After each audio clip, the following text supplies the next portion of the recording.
দেশব্যাপী সিরিজ বোমা হামলার ১৭ বছর আজ। ১৭ বছরেও নিষ্পত্তি হয়নি দেশব্যাপী সিরিজ বোমা হামলা মামলার। তবে সাক্ষীর অভাবে এগোচ্ছে না মামলাগুলোর কার্যক্রম। ঝুলে আছে ৫৫টি।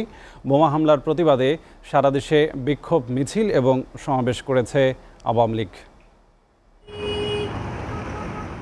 ২০০৫ সালের ১৭ই আগস্ট দেশের ৬৩ জেলার ৫০০ পয়েন্টে একযোগে হামলা করে নিজেদের পরিচয় জানান দেয় জঙ্গি গোষ্ঠী জামায়াতুল মুজাহিদিন বাংলাদেশ জেএমবি। সারা দেশে সংঘটিত হওয়া সিরিজ বোমা হামলায় ২ জন নিহত এবং ১০৪ জন আহত হন। সিরিজ বোমা হামলাকারীদের বিচারের দাবিতে বরিশাল মহানগর ও জেলা আওয়ামী লীগের উদ্যোগে বিক্ষোভ অনুষ্ঠিত হয়। সমাবেশে বক্তব্য রাখেন মহানগর আওয়ামী লীগ সভাপতি AKM জাহাঙ্গীর এবং জেলা আওয়ামী লীগ সাধারণ সম্পাদক তালুকদার মোহাম্মদ ইউনুস। ময়মনসিংহে আওয়ামী লীগের বিক্ষোভ মিছিল ও সমাবেশ অনুষ্ঠিত হয়েছে। ভালুকা উপজেলা আওয়ামী লীগের উদ্যোগে বিক্ষোভ মিছিল ঢাকা ময়মনসিংহ মহাসড়ক ঘুরে ভালুকা বাসস্ট্যান্ডে শেষ হয়। রংপুরের বেতপট্টির দলীয় কার্যালয় থেকে বিক্ষোভ মিছিল বের হয়। এছাড়া বরগুনায় ছাত্রলীগের উপর পুলিশের হামলার প্রতিবাদ জানানো হয় এ সময়।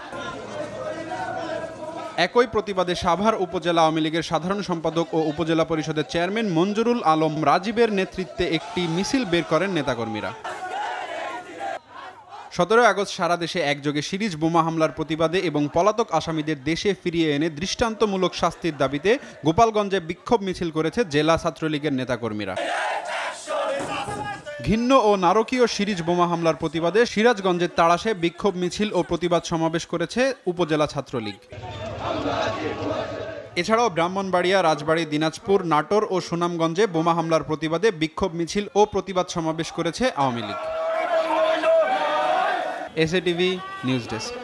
প্রিয় দর্শক, জাতীয় এবং আন্তর্জাতিক সব ধরনের সংবাদ জানতে ভিজিট করুন এসএটিভির ওয়েবসাইট www.satv.tv। বিনোদনমূলক অনুষ্ঠান উপভোগ করতে সাবস্ক্রাইব করুন আমাদের ইউটিউব চ্যানেল youtube.com/satvbd, যেখানে নিয়মিত কমেন্ট করে জানাতে পারেন আপনাদের মূল্যবান মতামত। এসএটিভির বাছাইকৃত সংবাদ দেখতে ভিজিট করুন youtube.com/satvnews-এ। প্রতি মুহূর্তের সর্বশেষ তথ্য পেতে লাইক দিয়ে সংযুক্ত থাকুন আমাদের ফেসবুক পেজে facebook.com/satvnewsbd। এসএ টেলিভিশন, সাথে আছি সব সময়।